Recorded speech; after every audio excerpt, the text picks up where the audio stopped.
What's going on, guys? Welcome back to the Pinfalls and Playbooks podcast, episode number 50. Yeah, we're at 50. Clap it up. Big 5-0. Big 5-0.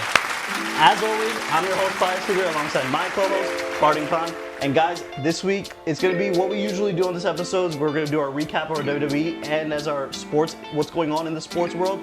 So this week, we'll stay tuned for that. First up in our WWE recap is going to be SmackDown. Obviously, SmackDown is coming off a big show where CM Punk is the new champion for SmackDown brand. So he started off the show where he was just addressing the crowd, saying that he's here to stay on SmackDown and he was ready to face new challengers. But ultimately, we knew where this was leading to. Cody Rhodes came out and they just pretty much had a little back and forth where they kind of decided that this is going to be the main event, probably one of the main events at SummerSlam, and the match was made official right then and there in the ring, right? Yeah, I feel like when we knew, well, we didn't know he was coming back, but I guess when the Raw was in Chicago, it kind of made sense for him to come back after Cody Rhodes got attacked by Gunther. So he came back, won the title, and ultimately we knew that it was going to be inevitable that Cody Rhodes was going to challenge CM Punk for the title. Yeah, but it was supposed to happen at Mania too, but I guess it didn't. But it also ultimately leaves you in the aware of what's going on with Sami Zayn and Gunther, who's also pretty much involved in the story as much as Cody Rhodes, honestly. But we'll see how that plays out, especially in Sami Zayn's role, where I feel like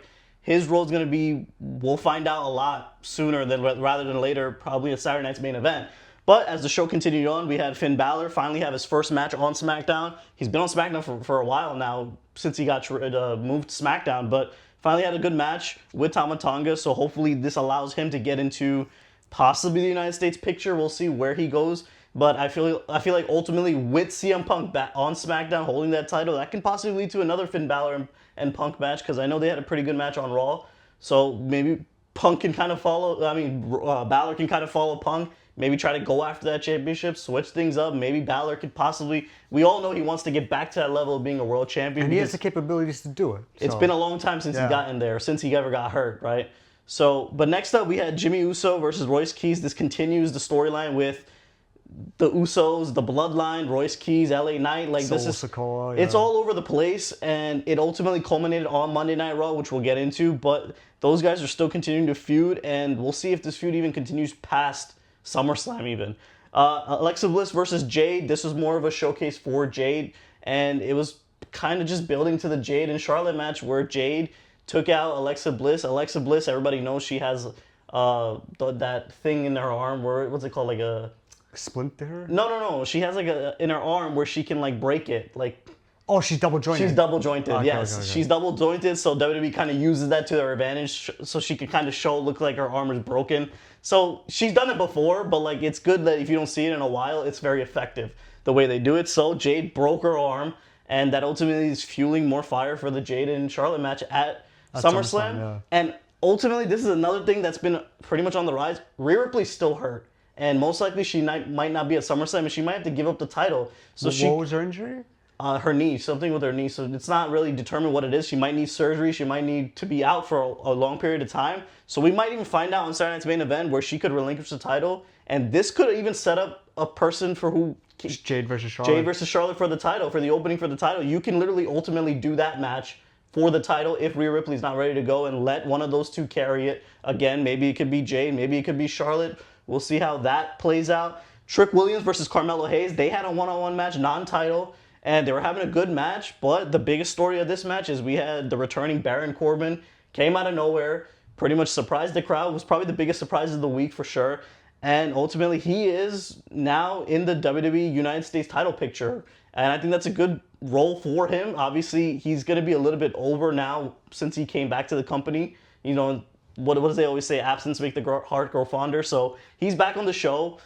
I think he easily mix up that championship in the United States Championship, that role, especially for Trick Williams, who's a babyface. Baron Corbin can play a really good heel. Yeah, so he played a really great heel back in like the late 2010s with King Corbin. Yeah, like all of those roles that he can do well. We've seen him play a funny character. We've seen him play a happy-go character, or just a badass heel like the Lone Wolf character that people do remember. So let's see how that plays out. And lastly, we had Gunther the entire show pretty much pressed Nick Aldis about putting him in that title match at SummerSlam, and he wanted Nick Aldis' decision by the end of the night. Ultimately, he got the decision that he wasn't expecting. So now the main event for Saturday night's main event is going to be Cody Rhodes and CM Punk actually teaming together against Gunther and Sami Zayn, which makes you it's a very interesting tag team match in the main event, in my opinion, because it's probably going to set up a lot of things. You definitely can see Cody and Punk having some issues, not teaming well together. You could see Sami Zayn trying to take advantage of the situation and involve himself. Where is he going to lie in the situation in this whole scenario? But ultimately, the main thing that came out of this is we had Gunther, who attacked Nick Aldis again. This is just 100% setting up their match at SummerSlam. It's been rumored for a while now. I think those guys are definitely going to have their match. I wouldn't be surprised if Nick Aldis gets involved at Saturday Night's main event and maybe gets some repercussions against Gunther. And I can see Gunther playing that chicken shit. He would be like, you're a general manager. Yeah. You shouldn't be touching me. I also was going to say that he's going to be that douchey tag team partner where he just gets off the ring. Yeah, he doesn't want to do that. Yeah, and it probably gets into the match for a few minutes, and that's when Nick Aldis comes out. That's what I'm saying. Like, and ultimately, Gunther's going to play that role where, like, you're a GM, you're not a wrestler anymore, you don't touch me, and stuff like that. And it's going to ultimately lead to their match at SummerSlam, because SummerSlam, you have about in between, probably a 2 weeks build in between that. So they can easily make that. But that leads right into Monday Night Raw, where Raw kind of started off with Brock versus Oba. Well, in a promo battle, Brock came out with Paul Heyman, the classic bringing cops out, trying to defend yourself. This is all just a shut up for Oba Femi to destroy these cops. So these guys are continuing to do their promo battles. It's just ultimately leading right to the huge war that's going to happen inside the Hell in a Cell, which most likely will open up either night 1 or 2. That's an opening match for either night, because obviously they opened up WrestleMania, then they can easily open up SummerSlam with this huge match. Like, I can't think of another match that's bigger than those two, than that match besides the 2 world title matches. There's no other big match. So you gotta open with a banger. This is easily going to be a banger to open with Brock in his hometown. For sure. Vision, the storyline continues with them.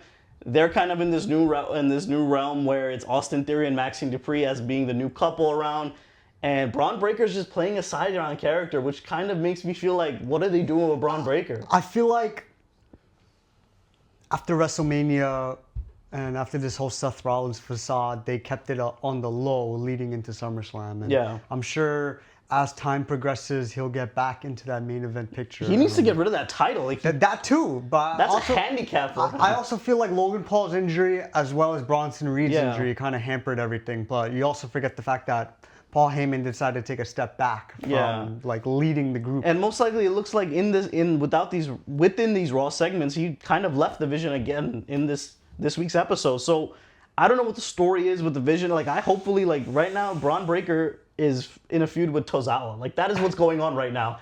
And as a person like him, when you see your peers like Javon Evans, like Oba Femi in the roles where they are, you gotta feel some type of way. WWE has a strange way of pivoting from certain people, and they make it so like blatantly bad. It's so bad for like their PR for that specific wrestler when we know that they're good and they're capable of getting. That's to what I'm that saying. Like, picture, they need to get out of it. Obviously, Braun Breaker, in my opinion, is past the mid-card level tier, right? He's in the upper. He's been past that. He's been past that, right? He had his run with the IC title. He's already in the World Heavyweight title. He challenged for it twice against CM Punk, lost sadly, but he needs to kind of get into that realm where he can fight for it. And I don't know when that's going to be, because you have Roman Reigns and Seth Rollins now carrying that on Raw. As well as Oba Femi being the next up. So it's like, where is the space for him? And you don't want to send him to SmackDown where he already feuded with CM Punk for a long time. Like, he's in this weird realm where he needs to kind of play the waiting game. Like, sadly, WWE has to do it with him. Maybe they're setting up Oba and Braun Breaker next WrestleMania. That could be a WrestleMania match with maybe Braun Breaker winning the Rumble. Like, it's easily something that I can see him doing. So hopefully he has a good path after SummerSlam, because he needs to. In my opinion, he needs to end the year really strong. And the best way to do it is when Bronson Reed comes back. You just have Braun Breaker branch out of that and let him just destroy all of them. And let him run through the Vision, basically, on his way out of it. Next up, we had Royce Keys versus Jimmy Uso. This ended in a no DQ with Jacob Fatu attacking. And you had Solo Sikoa coming out as well. Solo Sikoa kind of duked everybody out that he was ready to join the Bloodline. But Solo Sikoa is slowly becoming a very likable babyface, easily, right? Because he's always had the characteristics of being a goofy person. Everybody just likes seeing that character. He's going to be more, especially as a babyface. And he turned up against the Bloodline. You ultimately had LA Knight to his rescue. And this is what I kind of thought was going to happen. A 6-man tag for SummerSlam was announced. So you're gonna have. I feel like that match is gonna be pretty fun in my opinion because you're gonna have a lot of characters. You're gonna have a lot of spots, and you're gonna have Fatu maybe do some crazy stuff as well. The Usos are always great in these tag team roles as well. So I think this could be a good match. I feel like that's also gonna be. They're gonna flip flop between Brock and Oba as one of the openers, and then that's probably gonna be. Yeah, I can definitely see that as one of the other openers too. Like, just get the whole crowd started hot with that match, and just get fueling everybody, especially with LA Knight and Usos, just getting the whole crowd involved for one of the nights. That's an easy way to do it. Then we saw a vignette for Big Cass randomly out of nowhere. I didn't expect to see this now. Well, we saw the rumors and the rumblings. We saw the rumors between Big Cass and Enzo Amore coming back, right? But Enzo wasn't seen anywhere in the vignettes, but most likely he's going to be coming back. They're probably going to be a tag team. Enzo and Cass is announced most likely for the Raw after WrestleMania. There was an 8-3 behind Cass while he was doing the standing. So that's going to kind of beef up the tag team division as well, especially on Monday Night Raw. Much needed, too. Yeah, like you have the Street Profits and you have the Vision. Like there's not really much else under that, right? So you throw in Enzo and Cass, great promos, great way to get the crowds going. It's going to be a good thing to see them back on TV for a long time. Obviously, people are going to be taking to them, especially when they come back from the beginning. So that's a good plus for WWE, in my opinion, getting them back. And then lastly, we had the big last match of the night was the Gauntlet match. We ultimately knew this was going to happen. Chad Gable finally won, and now he's going to be challenging Penta for the IC title at SummerSlam. This is probably the easily most predicted match at SummerSlam. Chad Gable needs to win that championship. He needs to finally get his first ever singles title in WWE. He still hasn't gotten it yet. I agree, yeah. So he's going to probably face Penta. That can easily probably be one of the best matches of either nights as well, because those two guys, you give them 10, 15 minutes, they're going to put on a show. Especially you know what Chad Gable did with Ludwig Kaiser. Let him go out with Penta and see what the hell those two could do. With a lot of high flying, with a lot of action with those guys. So I'm excited for that match. And then finally, we had the main event, which was a contract signing between Roman Reigns and Seth Rollins. Still building to their feud, but this was probably the best interaction between these two they had yet, where Roman Reigns was digging at him. This is Roman Reigns all over this promo, actually. Like, when he goes promo battle with somebody, he calls them out for things that have happened to them, going back in the past. He did that with Cody Rhodes, did that with CM Punk. Nothing's changed with he does it here with Seth Rollins, especially where he has a lot more history, a lot more past to deal on. Especially, he's just saying, honestly, a lot of facts where Seth Rollins can only win titles using Money in the Bank championships, cash-ins, right? And every time he wins a title, he gets hurt. Like, stuff like this was stinging, right? Rollins comes out with the fiery comeback saying that he's ready to just be here. He feels like he's better than Roman Reigns in all sorts of facets. And this is just going to be a collision course towards the main event at SummerSlam. I feel like this is going to be the main event of night 2, most likely. And I don't know which way it can go. It can either go with Roman Reigns possibly winning because he wants to just continuously carry this title out throughout the entire year, maybe even at this point. But I wouldn't be surprised if somehow Seth Rollins continues to beat Roman Reigns, and Roman Reigns is just going to be that type of person. I'm sorry, Seth Rollins is going to be that person for Roman Reigns that he can never beat because he still hasn't beaten him, right?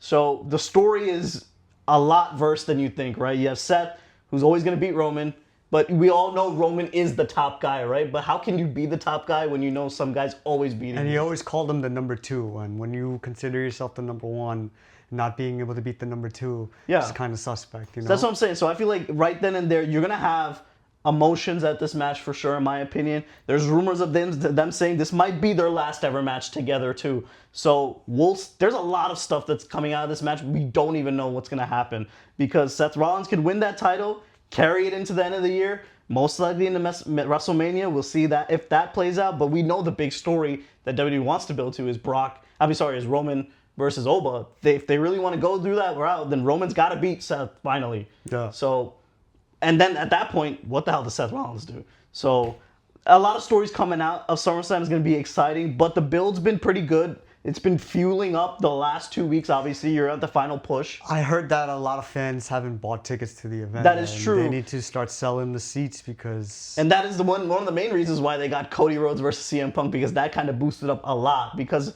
that is a main event caliber match. And once you added that, ticket prices are going to get lowered, which is going to lead to people buying a lot more tickets. So I feel like, yes, tickets have been pretty low in the last few weeks, but the last build-up of the last week and a half, I think it's going to go up a lot more. Yeah, for sure. Because SummerSlam, they're going to fill it out. So, but that kind of wraps up our wrestling WWE recap. We do have Saturday night's main event this weekend. It's not much of a card, so we're not really talking about it as much. Yeah, but next week we'll do the predictions for next week will be pretty much predictions for SummerSlam, and we'll talk about exactly how many matches is going to be, what the storylines are going to be going into it, and it's going to be a pretty loaded card to end off the summer. But that wraps up our wrestling recap for this week. All right, guys, next up in our sports recap is we're going to be going over the FIFA World Cup. So pretty much what happened is we just wrapped up quarterfinals. So in the quarterfinals, real quick, we had France beat Morocco. That was kind of a shellacking, in my opinion, where France just dominated them on all sides of the facet. So they moved on. We had Spain versus Belgium. Another kind of like easy win for Spain. You know, Belgium did try their best to try to make it a little hard and make it a little difficult. Yeah, they were the first team to score on Spain this whole World Cup, and their defense has been really good. Yeah, so Spain continues to ride that momentum, which led to France versus Spain in their first semifinal matchup. On the other side of the bracket, we had England versus Norway. A lot of people were excited for this game because you did have Erling Haaland, who's been kind of the talk of the town in the entire World Cup, in my opinion, where everyone's been talking about them. Everyone's been talking about Norway. They've been all over the world, pretty much getting a lot of recognition for their appearance in the World Cup. Then you have England, who's just continuously grinding, playing the best football every week. They're getting better and better. And in this game, was a tightly fitted game, but it ultimately led to England pulling it out with Jude Bellingham just going berserk. And this is what I kind of predicted from the very beginning. If England needs to win, Jude Bellingham's got to be their best player. And he continues to show it every game.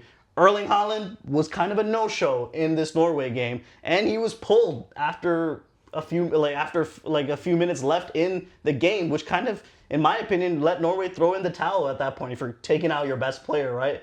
But one of the big things and one of the big keys that people keep talking about is there was a pass that did not go to Erling Haaland when he was wide open. Wide open. John Stones, he played really good defense, and then ultimately he just prevented the ball from going to Erling Haaland. Everybody was looking at him like the LeBron meme for when he was looking at J.R. Smith. So it just made you show that England is just very well loaded on the offensive and defensive side, so that's why they comfortably moved on in that game. And lastly, we had Argentina versus Switzerland.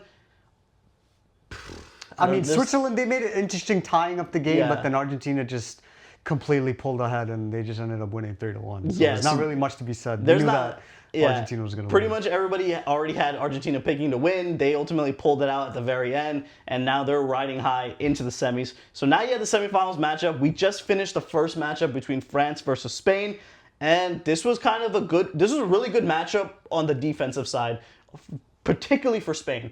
They were able to pretty much neutralize the France's offense, where they've been the most dynamic offense the entire World Cup, going crazy. Ousmane Dembele, Michael Olise, Kylian Mbappe, they've been carrying the offense, but they were pretty much shut down by the entire Spain defensive line. I saw a stat that said Mbappe only had 10 touches leading up into like the 80th minute, and that's very abnormal for France. Right, and the thing is, like, even when Mbappe wants to go get the ball, he could go get it, but in this time, every time he touched the ball, you had at least 2-3 Spain defenders just throwing it at him. It's like Cucurella was playing really good. Yeah. Simon was really good on the goalkeeping side. Then the big story is Laporte, who used to be on the French national team, the under 21 team, switched over to the Spain team, got the leading star on the actual roster, and played very good defense against these guys, right? So Spain ultimately won. You had Lamine Yamal, who got kicked. He sold it very well because he knew what he was doing. He ran into the kick, in my opinion. But it's a foul. It's a foul. Yeah. So that led to Oyarzabal scoring the penalty. He's been their goal getter on that entire team. He has 5 goals for them.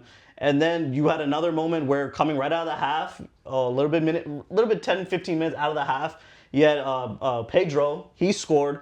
And ultimately, that was the nail in the coffin right there, where France they just couldn't score. They tried their best. They tried to get a lot of shots up, but ultimately the Spain defense wasn't letting them. And now you have Spain, who's they're calling themselves the king of the Euros, which they are, honestly, in my opinion, where they won the Euros, they won the UEFA Nations, and now they're going to the finals of the World Cup. Pretty much reigning dominance on the European This side. is like a new generation of like a dynasty that they're building, and they have a very, very young superstar that they could keep building for the next 10, 15 years. Exactly. And on the other side, for tomorrow's matchup, we have England versus Argentina. Very exciting game, in my opinion. I feel like this is going to be a bigger game than today's game, where anybody can win, in my opinion, right? And even with the Spain and France team, you could think anybody could win too, right? But there's so many players on the England side and the Argentina side that can easily cancel each other out. So it makes you feel like, who's going to win this game? How are you going to win this game? And how long is it going to take you to win this game? Because I feel like England has played exhaustingly minutes in every single game. Argentina, they have as well. They've been pushed to the brink in every single game. These two guys are very tired teams, in my opinion, right? So I feel like it's going to see who's going to pull it out at the end of the day. I know the entire world is pretty much against Argentina right now, but we can do last minute predictions real quick based off the feelings we've been getting. I think we both we had England going to the final, right? I do think that England can get to the final. It just depends how well they're able to neutralize Lionel Messi. That's the big thing, right? If Lionel Messi's neutralized, we saw it in the Switzerland game, then Argentina's got to rely on others, but they can easily do that too when they have Julian Alvarez, who has been clamoring to get the ball. In the entire World Cup, he's been clamoring to get it, and when he got it, look what he did with the damn ball. He delivered a massive shot to put them over Switzerland. So England and Argentina, my prediction, I think Argentina actually pulls it out. I do think they're going to be just the easy team to get to past it, and I think they're going to be the ones to kind of break England's hearts again. As I watched Argentina versus Egypt, I feel like Egypt did a great job against Messi. And I know people were glorifying the goal that he had, but in reality, it was just a missed shot that the player got back and passed it to Messi and just shot. That's just like a regular goal for Messi if you think about it. Obviously, people went wild for it. Well, it's because of the timing of it. That's what I'm saying. Because of the timing that they tied the game and ultimately they ended up winning the game, coming back down from 2-0. Watching Switzerland, on the other hand, they're known for great defense. Yeah. And they did a really good job on Messi. We didn't really see him, I guess, elevate to a point where he dominated. And we saw him have some crazy moves at the end of the game. But ultimately, they pulled it out, and they really didn't need him. England, on the other hand, they have one of the best defensive players in the world right now with John Stones, with Nico O'Reilly.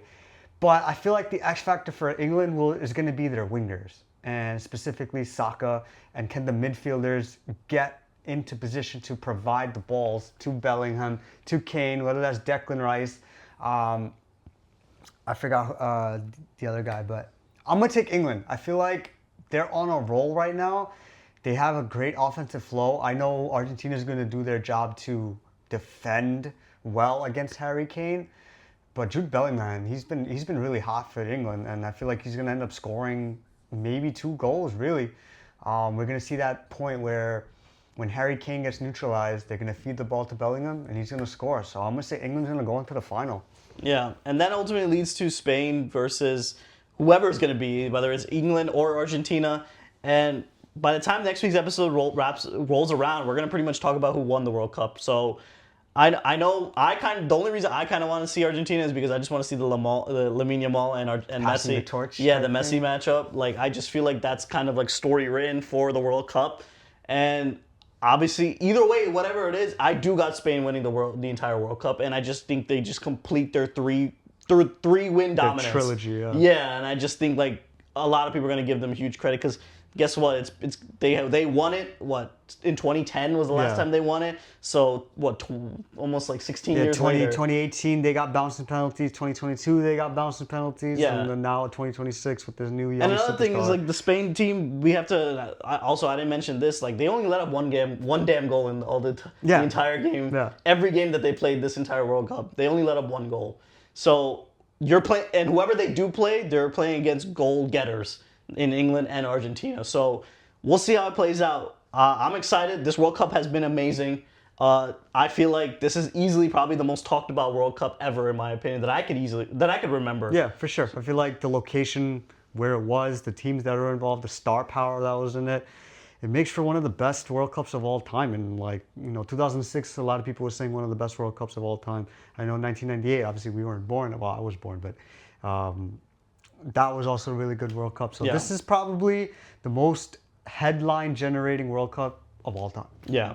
But that wraps up our World Cup recap for this week and the entire year, because the World Cup season has finally come to an end. For the next 4 years. Yeah, it's coming to an end, but I can't wait when it rolls around. Next time it's going to be in Portugal, Spain, and Morocco. Yeah. Even crazier locations, even probably even more seasoned and well-veteranized teams. We'll see if even Lionel Messi's even back by that point. If Cristiano Ronaldo, CR7 doesn't want to come back, we won't. He probably isn't coming back. Neymar isn't coming back, but Lionel Messi did say he might come back still. So that's a legend that's going to still be hanging around by that time. But there's a lot of budding superstars that are going to be still very young. Yeah. And we're watching for the next 15, 20 years, right? But that wraps up our World Cup for this season. All right, guys, next up in our sports recap is MLB. Now, obviously, we are in the halfway point where we're at All-Star break, and we did have the home run derby yesterday. And that was pretty good, in my opinion, right? Yeah, I feel like the new format that they had in terms of what or how players can get the home runs. Instead of timed and where you could call a timeout, they went with swings. I mean, you get 20 swings. You can possibly get 20 home runs if you really think about it. But if you get to one ball and you hit a home run, you keep hitting until you don't hit a home run. Yeah. And a lot of people said that was a good idea. I think, in my opinion, personal opinion, I didn't like it. Only reason why I didn't like it is because while a timed event, it makes the players more fatigued, so to speak. Yeah, definitely. But the swings, like, you only get at most 15 home runs. Like, we've seen people like Josh Hamilton back in like 2008. He got like 28 home runs. Yeah. So last couple of years under the time event, they've been getting 20 plus home runs. That's what fans want to see. They want to see the home runs hit. We definitely saw a whole lot of home runs hit yesterday. We saw the two teammates from Philadelphia, Kyle Schwarber and Bryce Harper. They were doing really well. Ben Rice, Jack Caglione, they kind of got messed up by whoever was throwing them the ball. Jordan Walker, who ultimately won the home run derby, he did really good. He was hitting a lot of line drives. He didn't really go for the power shots that like Wilson Contreras went after. I forgot there was a couple of two other people in it, but Jordan Walker ended up winning it, and I feel like that's a good mojo for the Cardinals because I think they're the youngest team in Major League Baseball. So when you have somebody that won it, when you had Albert Pujols do it back in the day, he didn't end up winning it. It's great for the franchise, but overall, I would say home run derby yesterday, solid 7 out of 10. Yeah, it was good. I liked it. Watching Jordan Walker pretty much pull it out in the last second, like it was crazy. Like I feel like that's been going on a lot in recent times. It's good drama for the home run derby, and for the format, in my opinion, I feel like it's just going to be more strategic based as a player versus just keep on swinging until the time runs out, right? And that's why people like Jordan Walker, he knew how many swings he had. He, like you said, he didn't do super long ones where it ultimately preserved his energy to kind of do the later bombs that he needed at the end of his swings. Right. So it's more strategy based versus a time event where you're just not thinking about how you're swinging. You're thinking about like you need to get the most balls up. Yeah, like the good thing is like when we had like the 10 out format, right? You can wait until you get a right pitch, and you can do that with this format, which is a good thing because you don't really tire yourself out, so to speak. Like you can stand there, take 2-3 pitches, waste like 10 seconds. You know what I mean? So that's good on that side. So with the MLB pretty much getting into the second half now, I guess we kind of have like some expectations that we kind of want to talk about with the major teams that's going on right now, and some things that hopefully that carries into the playoffs. Yeah. So we'll start with the Yankees. They need to get healthy. Aaron Judge hasn't played since the start of June. Giancarlo Stanton hasn't played since the start of May. Their bullpen's been a little bit shaky. It's still the best bullpen ERA-wise in the MLB. Yeah. But I feel like they first got to get a catcher because the catching, although Austin Wells somehow, some way, because he's been hearing all the noise, been playing better, they need a good hitting catcher that can hit the ball. Because we didn't really see that from J.C. Escarra. We didn't see that from Ali Sanchez. Really, Austin Wells, we thought that he was going to take a leap, and he really didn't. So if they could get a catcher, potentially a better first baseman, if you can I think the Yankees should put Ben Rice at catcher.